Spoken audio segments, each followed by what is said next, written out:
कौन थी वो? मैं 8 महीने की प्रेग्नेंट थी और अपनी डिलीवरी के लिए अपने मायके गई थी। माँ ने मुझे फोन पर बताया, घर के पीछे की तरफ जो खाली जमीन थी ना, वहां पर एक नया कमरा बनवा लिया है।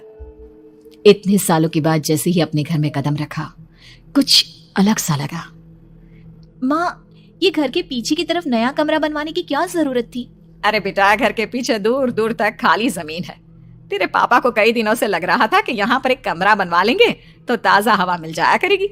अब तो ये सब छोड़ और चल जल्दी से दूध पी ले। माँ, मैं थोड़ी देर में पी लूंगी, आप सो जाओ। मैंने दूध का गिलास उठाकर उस खिड़की में रख दिया। पता नहीं कब आंख लग गई। अचानक से खिड़की के पल्लों के खड़कने की तेज आवाज आई। दूध का गिलास धड़ाम से जमीन पर आ गिरा। जमीन पर गिरते ही दूध का रंग लाल हो चुका था। मैंने खिड़की से झांक कर बाहर देखा। चारों तरफ धुप अंधेरा था। उस अंधेरे की तरफ से कुछ आवाजें आ रही थी, जैसे छोटे बच्चे आपस में खिलखिलाकर मस्ती कर रहे हो।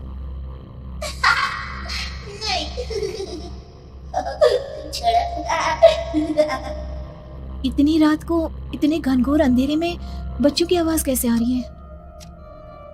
घड़ी में वक्त देखा तो ठीक 12 बजे थे। देखकर मैं सन्न रह गई। बुरी आत्माओं और भूतों की कई कहानियां मैं सुन चुकी थी। वक्त भी कुछ ऐसा ही था। ऊपर से मैं प्रेग्नेंट। सुना था कि ऐसे वक्त में अक्सर बुरी आत्माएं औरतों का पीछा करती है, तो क्या मेरे पीछे भी? पसीने से तरबतर बड़ी मुश्किल से, जैसे कांपते हाथों से मैंने उस खिड़की को बंद किया। जल्दी से जल्दी उस कमरे से बाहर निकलकर माँ के पास जाने के बारे में सोचा, लेकिन जैसे ही दरवाजे की तरफ पलटी, लगा कोई साया हवा की स्पीड से दरवाजे के सामने से गुजर गया। मेरे गले में अटक कर रह गई। मैं जोर से चीख कर माँ को बुलाना चाहती थी, लेकिन वो आवाज खुद मेरे कानों तक नहीं पहुंच पा रही थी। तो माँ तक कैसे पहुंचती?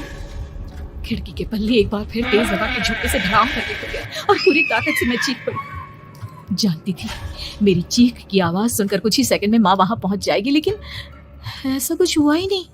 मेरा कलेजा डर के मारे फटा जा रहा था। आखिर माँ ने मेरी आवाज क्यों नहीं सुनी? इतनी गहरी नींद में तो माँ कभी नहीं सोती। ठीक पीछे खुली हुई वो खिड़की। मुझ में इतनी ताकत नहीं बची थी कि मैं पलटकर उस तरफ देख भी सकूं। हवा का एक सनसनाता हुआ झोंका उसी वक्त मेरे कानों से आकर टकराया। लगा जैसे किसी ने दबी हुई आवाज में धीरे से मुझसे कहा, चली जाओ यहाँ से। मैंने दोनों हाथ अपने कानों पर रख लिए और एक बार फिर ताकत लगाकर जोर से चीखने की कोशिश की। माँ! पापा! मेरी आवाज उस कमरे की दीवारों से टकराकर वापस मुझे ही सुनाई दे रही थी। जितनी ताकत के साथ मैंने चीखने की कोशिश की थी, कुछ ही देर बाद उससे कहीं ज्यादा तेज और दर्दनाक चीख मुझे सुनाई देने लगी। ये आवाज ठीक मेरे पीछे खिड़की से आ रही थी। वो आवाज मेरे कानों में पिघलते हुए लोहे की तरह गिर रही थी। उन आवाजों में हैवानियत थी। वो आवाजें किसी इंसान की नहीं है, इतना मैं समझ चुकी थी। कांप रहे हाथों से मैंने अंधेरे में कुछ ढूंढने की कोशिश की। तभी अचानक मेरा हाथ बेड पर रखी टॉर्च पर पड़ा। किसी तरह ताकत लगाकर टॉर्च का बटन ऑन किया, लेकिन ये क्या? सामने दरवाजे पर 3 छोटी लड़कियां खड़ी हुई थी। उनके हाथ में स्टील के चमचमाते हुए चाकू थे।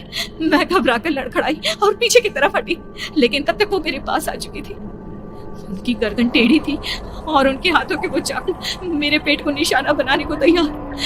मैं जोर से चीखी, नहीं, छोड़ दो मेरे बच्चे को, मत मारो, मत मारो, छोड़ दो मेरे बच्चे को। सोनाली, सोनाली, क्या हुआ बेटा? तू इतनी डरी हुई क्यों है? उठ बेटा, क्या हुआ? हड़बड़ाकर मैंने अपनी आंखें खोली। देखा तो दिन निकल आया था। माँ मुझे जगा रही थी। मेरा चेहरा पूरा पसीने से लथपथ था। क्या हुआ बेटा? तुमने कोई बुरा सपना देखा क्या? मैं अभी तक अपने पूरे होश में नहीं थी। वो मेरे बच्चे को मार देगी माँ। वो लड़की मेरे बच्चे को। मैंने घबराकर अपने पेट को छुआ। सब कुछ ठीक था। और वो दूध जो रात को यहाँ पर गिर गया था, उसका रंग लाल हो गया था। माँ ने हंसते हुए दूध का गिलास मुझे दिखाया। तुमने दूध पिया ही नहीं, पूरा का पूरा ऐसे ही रखा हुआ है। तुमसे कहा था ना सोनाली, सेहत के लिए लापरवाही ठीक नहीं बेटा। लेकिन मैंने तो सब कुछ अपनी खुली आंखों से देखा था। ये सपना कैसे हो सकता है?